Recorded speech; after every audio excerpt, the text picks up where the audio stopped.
Quand vous les suivez en masse et vous dites, mangez là-bas, votez ici. Mais ça ne va pas passer.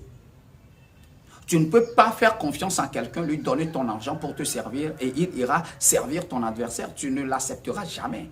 Tu lui mettras un coup de massue sur la tête. Et le coup de massue, c'est ce qu'on voit, c'est les résultats. Et ceux-là même qui ont fait, je connais des gens qui ont fait campagne pour RPT Unir, qui sont en train de dire, oh ils ont trop fait ça, c'est encore trop.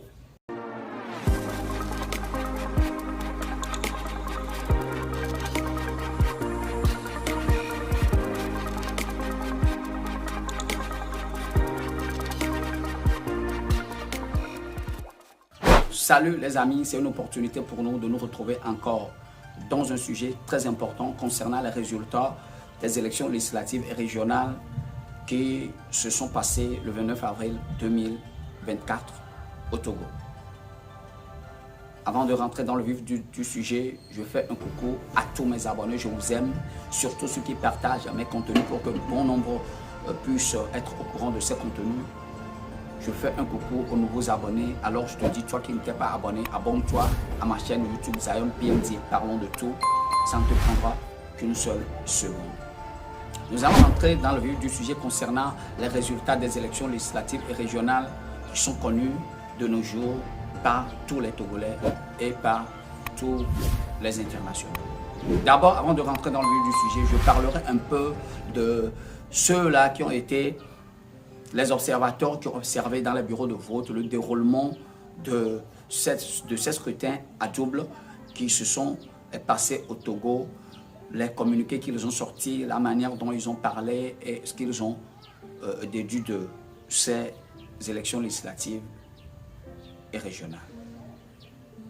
À ma petite personne, je suis tellement déçu par ces organisations internationales, la CEDEAO, l'OIF, l'UA et je ne sais quoi encore, qui viennent au Togo à chaque élection législative ou présidentielle et après tant de ce qui se passe sur le terrain reviennent sur les télés, que ce soit international et national, sans honte, sans pudeur, pour dire que tout s'est déroulé dans le calme et qu'ils apprécient la manière dont les élections se déroulent au Togo d'une manière paisible, d'une manière démocratique, transparente et inclusive et libre.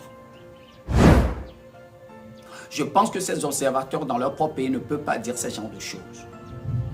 Mais pourtant, en tant que des vendus, ceux-là qui viennent toujours au Togo pour les mallettes de billets, et non seulement pour pouvoir réellement dire aux Togolais ce qui se passe sur le terrain.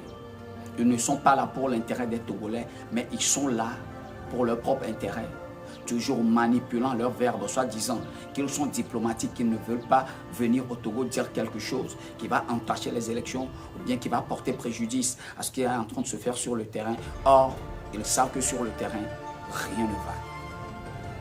Surtout qu'en ce 21e siècle où nous sommes dans l'ère des caméras et des réseaux sociaux, ou surtout les toits, on a vu des orages d'urnes, on a vu que certains délégués sont chassés des bureaux de vote. Ils n'ont pas pu accéder aux bureaux de vote pour pouvoir réellement suivre ce qui se passe et donner réellement le bon résultat. Avoir les PV pour justifier la mascarade et le tripatouillage des résultats qui se sont même perpétrés. Dont les scellés, on est en train de voir des gens qui prennent des correcteurs, des gens qui changent carrément de PV pour pouvoir refaire carrément d'autres résultats. Pourtant, après être reçus par le chef de l'État, ils sont sortis, ils ont donné des déclarations liminaires concernant les élections législatives régionales et surtout aussi concernant les résultats que nous avons eus dans nos urnes.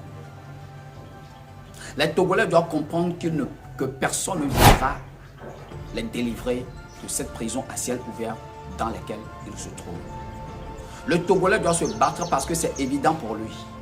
Le Togolais doit comprendre que aucune organisation internationale, parce qu'à chaque fois que quelqu'un a un souci, que ce soit dans la société civile, que ce soit dans les politiques, que ce soit dans l'opposition, chaque personne en parlant dit j'en prends à témoin les organisations internationales et nationales. Les organisations internationales s'en foutent pas mal du Togo, parce que chacun d'entre eux a son pouce sous les dents de ce régime RPT Unir. Ils viennent pour des malades de pied. Ils ne sont pas là pour pouvoir aider le peuple togolais à comprendre réellement ce qui se passe, à aider le peuple togolais à reprendre leur liberté, à aider le peuple togolais à aller à la constitution de 1992. Or, dans chacun de nos pays, limitrophes, les pays qui sont autour de nous, nous allons voir que les constitutions qu'ils ont votées après les conférences nationales, ces constitutions ont fait l'objet d'une grande valeur qui soutiennent aujourd'hui les peuples jusqu'aujourd'hui de nos jours.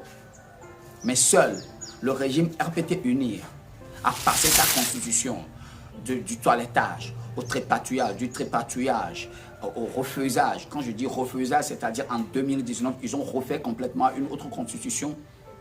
Ils ont changé tellement de lois dedans que la constitution n'a plus sa valeur originelle de 1992. Et pour terminer, c'est de jeter complètement cette constitution dans la poubelle et en refaire une nouvelle pour établir une monarchie totale au Togo.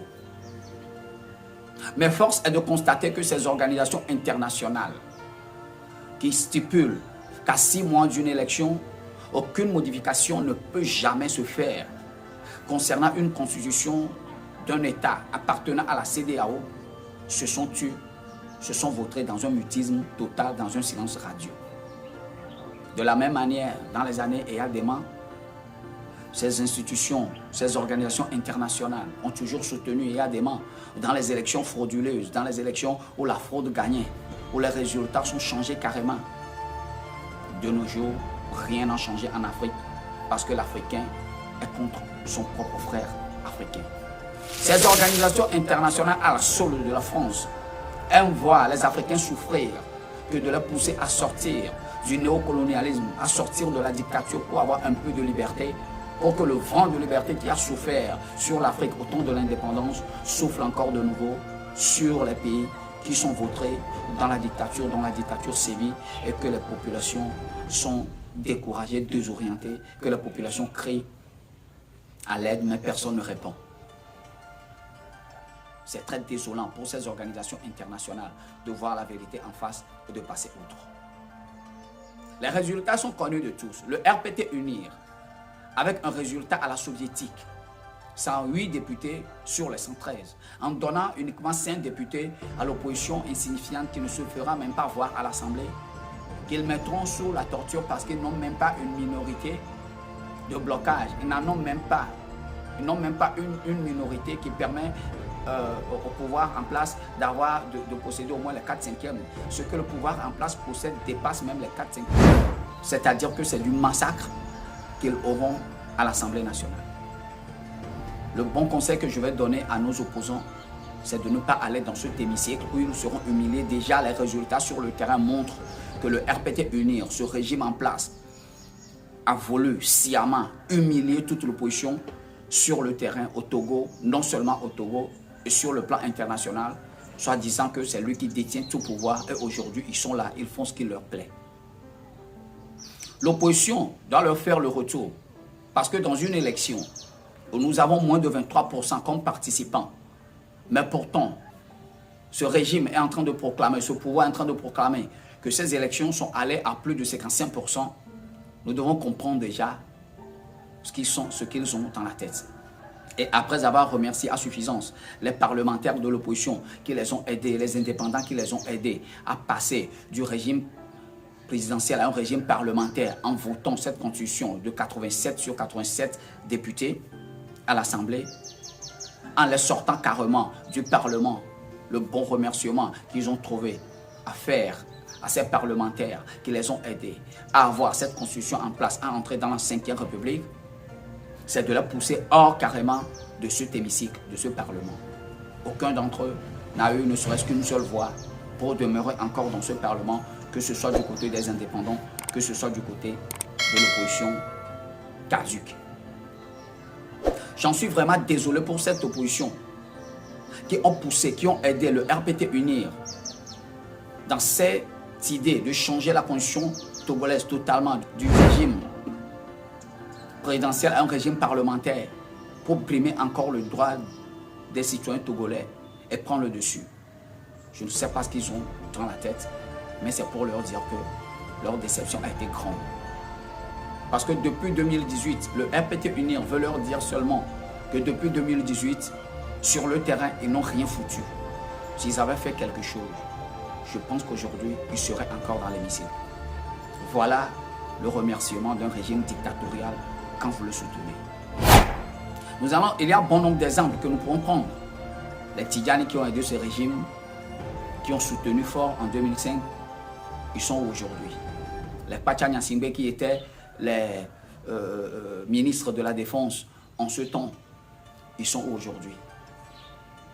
Aujourd'hui, Kadanga, il est où aujourd'hui? Ce qui veut dire que la dictature n'a pas d'amis, la dictature n'a pas d'alliés. La dictature, c'est l'intérêt personnel. Ne serait-ce que ceux-là qui ont aidé le pouvoir en place à passer du régime présidentiel au régime parlementaire, le pouvoir puisse leur donner un siège chacun dans l'hémicycle pour qu'ils puissent siéger. Et encore les aider pour au moins mettre à multicolore le Parlement. Mais aujourd'hui, nous avons un Parlement unicolore et nous avons un Sénat unicolore. Cela veut dire que le Togo est en grand danger. Mais dans tout ça, c'est l'avenir de nos jeunes de 20 ans, 35 ans qui sont hypothéqués. Parce que les 6 années passées que cet hémicycle a fait, les 5 années passées que Fort a déjà fait, c'est-à-dire de 2020 à 2025, c'est déjà passé, les 5 années-là sont déjà passées, il n'en reste plus pratiquement rien, puisque déjà en février, le mandat de Fort est fini. Nos soeurs et nos frères, bon nombre qui ont eu des licences, des masters plus 2, des licences, des masters plus 3, des doctorats, ils travaillent où? Quel est leur emploi? Ils n'en ont pas. C'est là où le bas blesse. C'est là quand nous parlons à cette jeunesse qui ne veulent pas nous écouter. Parce que ne comprenant pas le système de RPT Unir. Le système de RPT Unir, le voici. Le RPT Unir ne gagne pas dans les urnes. Il gagne sur le terrain. Je vous l'explique. Le RPT Unir a des statisticiens. Et ces statisticiens-là, qu'est-ce qu'ils font? Les statisticiens, quand vous êtes sur le terrain, chaque tricot qui sort du RPT, chaque 2000 francs qui est donné, chaque gadget qui est donné, est calculé. Et c'est de cette statistique-là qu'ils proclament leurs résultats, qu'ils font leurs résultats, qu'ils mettent les résultats en place. Mais la jeunesse togolaise, dans leur tête, c'est manger là-bas et voter ici. Le RPT Unir n'est pas dupe. Il ne peut pas vous laisser les trahir comme ça. Vous allez venir en masse dans leur campagne électorale. En masse, ils vont trouver des bus, prendre du carburant, vous prendre pour vous amener partout. Ils vont louer des appartements, mettre les appartements. Ils vont vous partager 2000. Ils vont vous partager des tricots qu'ils ont fait, ils ont dépensé pour faire ces tricots, pour les imprimer et autres là. Et vous allez prendre toutes ces choses gratuitement. Et dans les urnes, vous allez venir leur dire que vous avez voté pour une autre personne, chez qui vous n'avez ni pris tricot, chez qui vous n'avez ni pris gadgets, chez qui vous n'avez ni pris 2000 ou aucun sou. Vous pensez qu'ils seront d'accord? Avant que le RPT ne capitule dans les élections, quelles que soient les élections, ils doivent voir que dans ces campagnes électorales, les lieux sont vides. Alors il comprend le message qui est clair. Il comprend que ces tricots sont là, ces gadgets sont là. Il comprend que ces 2000 francs sont là. Il comprend qu'il n'a plus dépensé de l'argent pour des carburants, transporter des gens d'un lieu à un autre. Alors il comprend que le peuple réellement s'est retiré derrière lui. Mais au moment où ils viennent dans les villages chez vous, ils vous distribuent les 2000. Ils vous donnent des tricots, des gadgets. Ils vous donnent des chapeaux ou je ne sais quoi. Vous portez ça. Vous êtes en marche dans leur campagne. Vous pensez qu'après vous allez dire que non, nous n'avons pas voté pour eux parce que c'est à cause de la faim que nous sommes en train de la poursuivre. C'est à cause de la faim que nous sommes derrière eux pour prendre au moins les 2000 là, faire quelque chose, ou les 5000 là pour gérer la journée d'abord. Vous pensez qu'ils vont accepter ça? Le RPT Unir déduit ses résultats à travers sa campagne électorale parce qu'il sait bien que dans les urnes, il ne gagnera jamais. Et il n'a jamais gagné. Donc la jeunesse doit être consciente. Quand vous les suivez en masse et vous dites mangez là-bas, votez ici, mais ça ne va pas passer. Tu ne peux pas faire confiance en quelqu'un, lui donner ton argent pour te servir et il ira servir ton adversaire. Tu ne l'accepteras jamais. tu lui mettras un coup de massue sur la tête. Et le coup de massue, c'est ce qu'on voit, c'est les résultats. Et ceux-là même qui ont fait, je connais des gens qui ont fait campagne pour RPT Unir, qui sont en train de dire, oh, ils ont trop fait ça, c'est encore trop. Mais vous regrettez pourquoi? Il ne faut pas regretter parce que c'est ce que vous voulez. J'entends des jeunes dire, oh, Mikouvo là, Mikouvo. Mais vous êtes mort comment? Vous voulez être envié, vous amassez dans leur campagne. Eux, ils donnent leurs résultats selon leur campagne électorale, pas dans les urnes, parce qu'ils savent que vous avez l'idée de manger chez eux et après les trahir pour voter pour leurs adversaires. Non, c'est un coup de massue. Ça, c'est évident. La jeunesse doit être consciente. On ne peut pas vouloir une chose et son contraire. Si vous ne voulez pas que le RPT Uni gagne, sorte ses résultats à la soviétique, pour humilier le peuple togolais sur le plan national et international, pour humilier l'opposition qui est sur le terrain, vous devez leur faire comprendre dans leur campagne électorale que nous n'en voulons pas, c'en est assez. Nous voulons une autre personne. Et la personne laquelle vous voulez, allez dans ces campagnes électorales. N'attendez pas qu'on vous donne de l'argent. Soyez réellement des patriotes, des militants, pour que le message soit clair. C'est ça l'évidence. Aujourd'hui, voilà la honte. La honte pour le peuple togolais. Un hémicycle unicolore, un Sénat unicolore, parce qu'ils ont donné 5 parlementaires à l'opposition. Les gens ont crié partout, par devers le monde. Ils ont eu un peu honte. Ils ont trouvé un astuce pour jongler cela. Ils ont donné 42 élus régionaux à l'opposition pour équilibrer un peu la balance pour que de là, on ne crie plus. Mais ça, c'est toujours de l'ironie. C'est de la mascarade. Moi, le bon conseil que je peux donner à l'opposition, c'est de démissionner de ces hémicycles-là. Que ce soit dans les élus locaux, dans les élus plutôt régionaux, que ce soit à l'hémicycle. Si vous y allez, l'humiliation, le piétinement, l'intimidation, les querelles vous attendent là-bas. Alors, il vaut mieux reculer pour mieux sauter après. J'ai fait ma part, fais ta part. Dieu bénisse le Togo. Je vous aime. God bless.